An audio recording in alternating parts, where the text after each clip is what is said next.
Olá, meus amigos, eu quero me apresentar, meu nome é Cádia, eu sou aqui de Guarulhos, da Igreja Nova Dimensão, e é um prazer imenso estar com vocês aqui nessa cruzada. Nós estamos no 38º dia, eu tenho certeza absoluta que você, como eu, já fomos absurdamente abençoados por Deus nesse tempo, e nós continuaremos sendo, amém? Então, eu queria falar com vocês, bater um papo muito rápido sobre perseverança. Perseverar é qualidade do que dura. A definição exata da palavra é qualidade do que dura, ou seja, é algo durável, é algo que se persiste, se insiste, se investe tempo. E eu queria usar para falar sobre perseverança a história de um cara muito conhecido por todos nós, que foi Jonas, o profeta Jonas. A palavra de Deus em Jonas capítulo 1, versículo 1 está escrito assim: a palavra do Senhor veio a Jonas, filho de Amitai, com essa ordem: vá depressa à grande cidade de Nínive e pregue contra ela, porque a sua maldade subiu até a minha presença. Primeira coisa que a gente precisa entender aqui é por que a palavra de Deus veio a Jonas. Jonas era um profeta, e os profetas ouvem o que Deus fala e transmitem essa mensagem para o povo. Então entenda que a palavra de Deus ainda vai à nossa frente. Deus ainda fala conosco, e eu tenho certeza que Deus vai falar com você, e Deus vai falar comigo também. Só que o povo precisa estar disponível para isso. A realidade é que Deus não para de falar, Deus nunca parou de falar, mas será que a gente está disponível para ouvir Deus o tempo inteiro? Sabe, às vezes eu fico pensando que essa geração que a gente vive, essa geração do imediatismo, do mundo conectado, tem nos aproximado muito de pessoas que estão longe, que estão distantes de nós, mas tem nos afastado de pessoas que estão perto de nós. E Deus é um Deus que está sempre perto de nós. Eu tenho a impressão que se a gente tivesse o WhatsApp de Deus, ia ser mais fácil de falar com Deus do que se a gente simplesmente orar em qualquer momento do nosso dia, meditar na palavra em qualquer momento do nosso dia e ter acesso a Deus, um acesso ilimitado como é a nossa vida. Sabe, eu acho que a gente valorizaria até mais assim. Mas eu queria falar sobre Jonas mesmo. E a história de Jonas não é novidade para ninguém.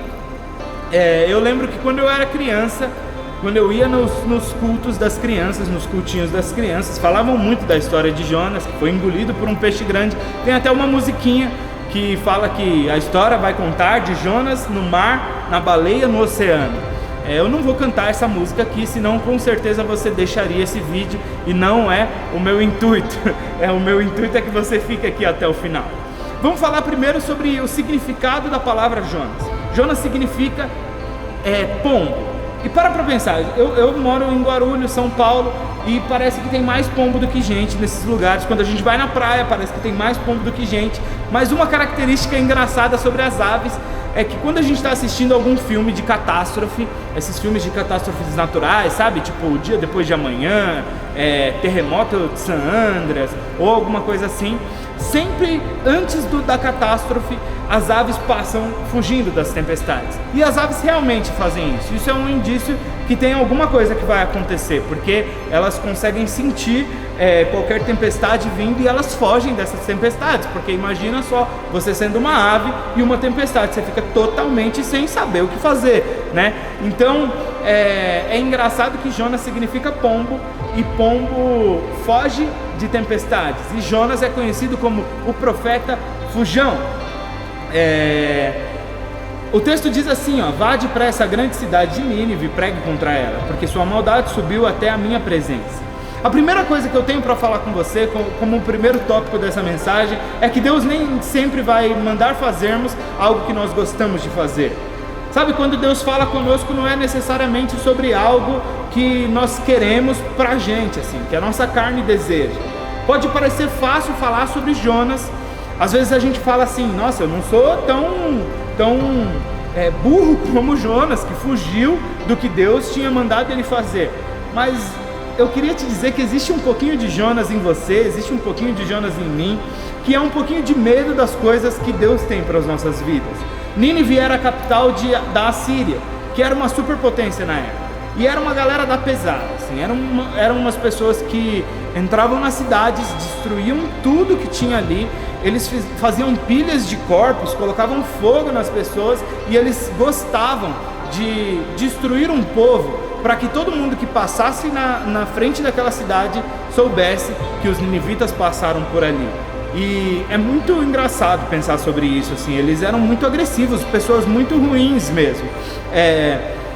Historicamente se diz que eles tinham também uma prática de ir para fora das cidades, enterrar as pessoas, o corpo delas inteiro e deixar do pescoço para cima para fora, para que elas pudessem respirar, e as aves vinham e comiam essa pessoa viva, os cachorros, lobos, vinham e comiam essas pessoas. Então assim, dá para saber logo de cara que não era uma galera legal, uma galera que você e eu gostaríamos de nos relacionarmos. Jonas era um profeta de Israel por volta de 750, 790 anos antes de Cristo, e Israel era o principal inimigo da Assíria. É muito fácil de contextualizar pensando de que hoje, onde Nínive ficava, hoje é exatamente onde o Iraque fica. Então, se alguém te chamasse por uma missão confrontadora dessa no Iraque, será que você se sentiria tão confortável assim de ir, como a gente pensa que Jonas simplesmente foi um pipoqueiro, né? Foi um cara que não fez o que ele tinha que fazer, mas para pensar, ele tinha a certeza. Às vezes a gente fica com medo de falar de Deus na fila do banco, no mercado, de postar alguma coisa sobre Deus nas nossas redes sociais, mas para pensar, o medo que Jonas tinha era a certeza da morte, e a certeza de uma morte muito cruel.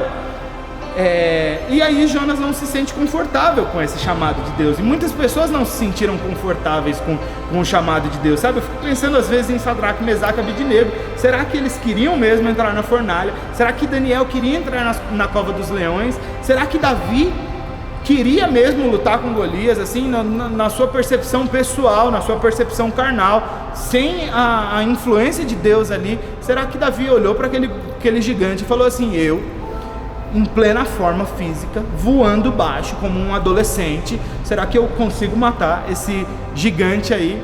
Até Jesus no Getsemane ora: se possível, afasta de mim esse cálice, contudo não seja a minha vontade feita, mas a sua, Deus. Sabe?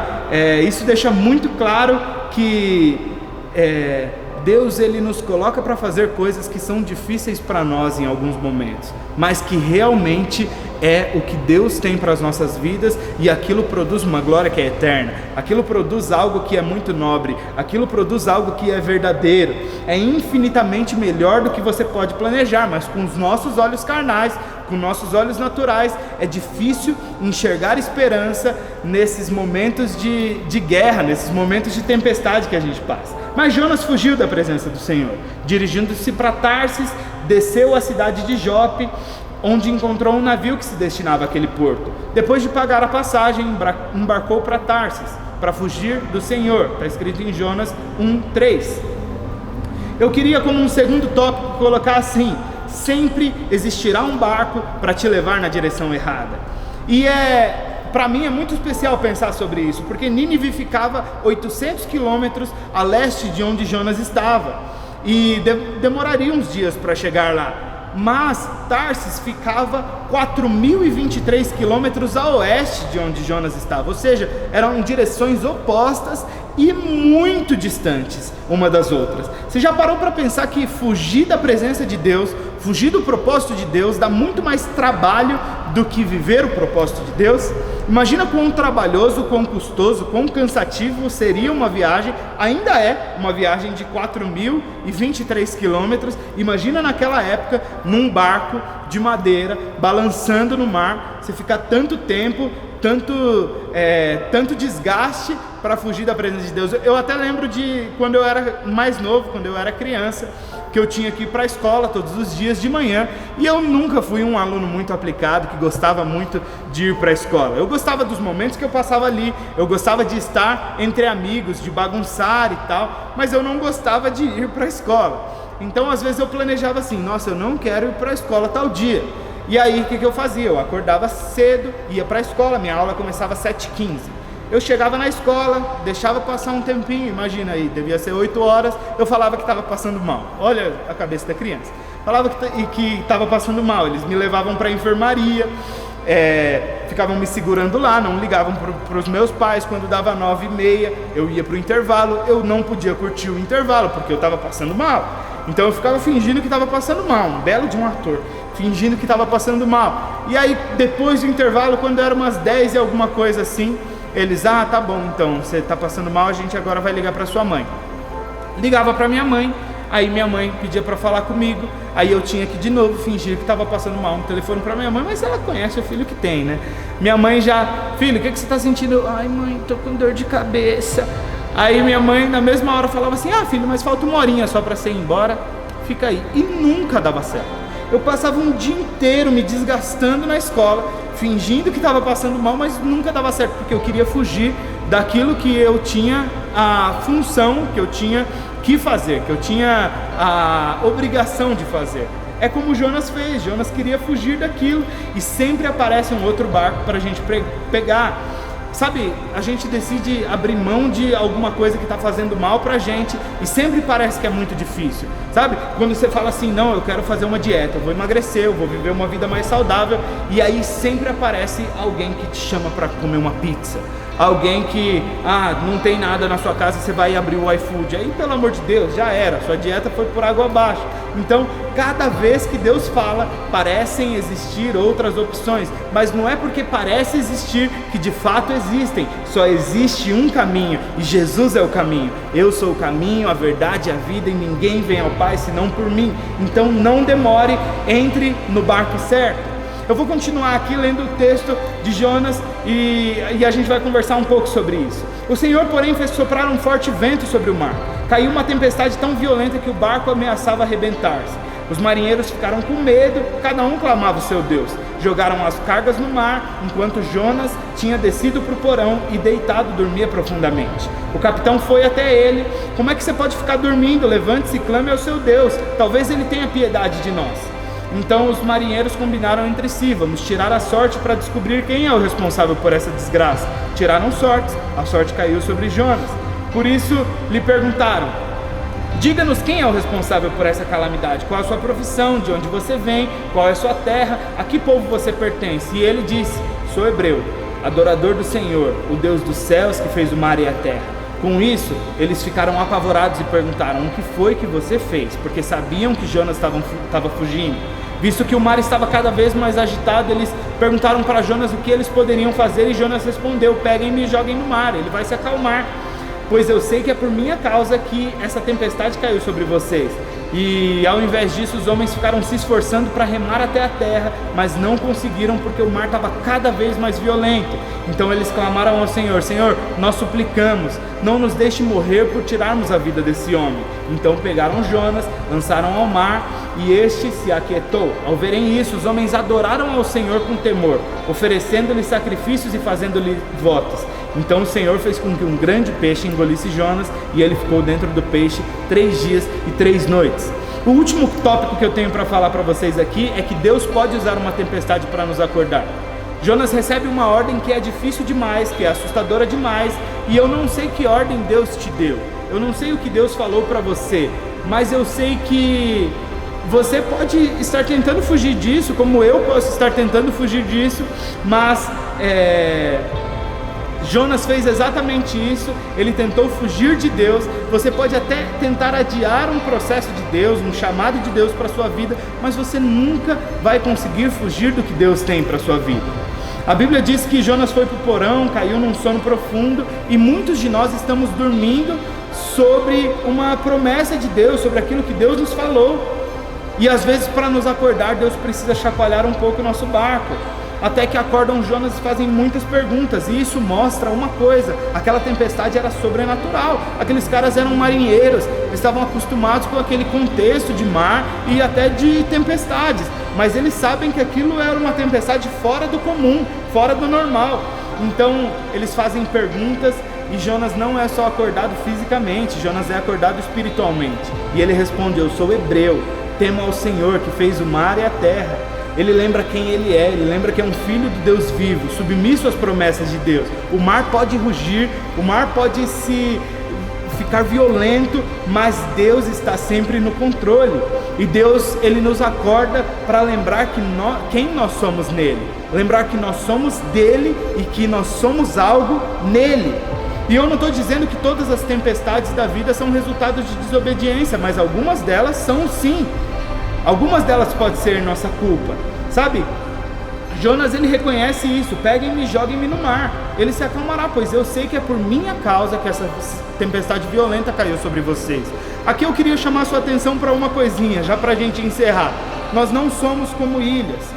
Tem uma frase muito legal que é de uma pessoa que chama John Donne, e ele diz assim: ninguém é uma ilha. Nós não somos indivíduos individuais. Tudo que nós fazemos afeta as pessoas ao nosso redor, tudo que nós fazemos afetam outras pessoas. Então, por trás de cada Jonas, existe também uma tripulação que está apanhando e que não sabe qual é o motivo disso. A sua vida com Deus, a sua proposta com Deus, ela sempre vai interferir na vida de outras pessoas. E aí, Jonas fala: me atirem do barco, eu estou disposto a morrer para ser salvo. Olha que legal disso, que legal isso aqui. Deus manda um enorme peixe. Esse peixe tinha exatamente o formato da salvação de Jonas. E a maior lição é que Jonas estava disposto ali a se render.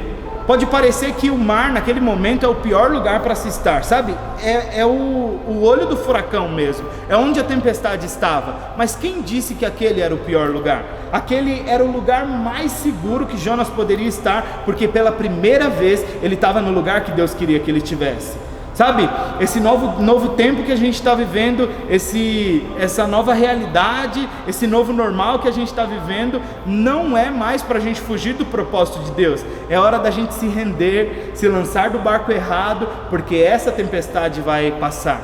Uma coisa que eu queria te dizer, antes de encerrar, é que toda a criação é mais obediente que o profeta nesse texto. Jonas se diz um profeta de Deus, mas o mar, a tripulação que era pagã e até o peixe são mais obedientes do que aquele profeta ali.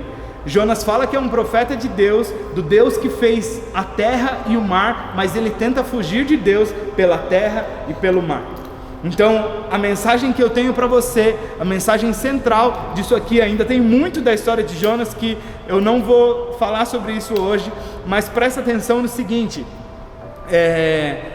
a priori dessa mensagem é que você precisa e eu preciso estar disposto a se render realmente a Deus, a não fugir dos propósitos de Deus, porque fugir dos propósitos de Deus faz a nossa vida virar de cabeça para baixo, é totalmente desconfortável. Então entenda uma coisa: tudo que você faz gera coisas na vida de muitas pessoas que estão ao seu redor. Então esteja disposto a se render a Deus, porque a salvação que Ele tem para você não é só para você, mas é para um povo.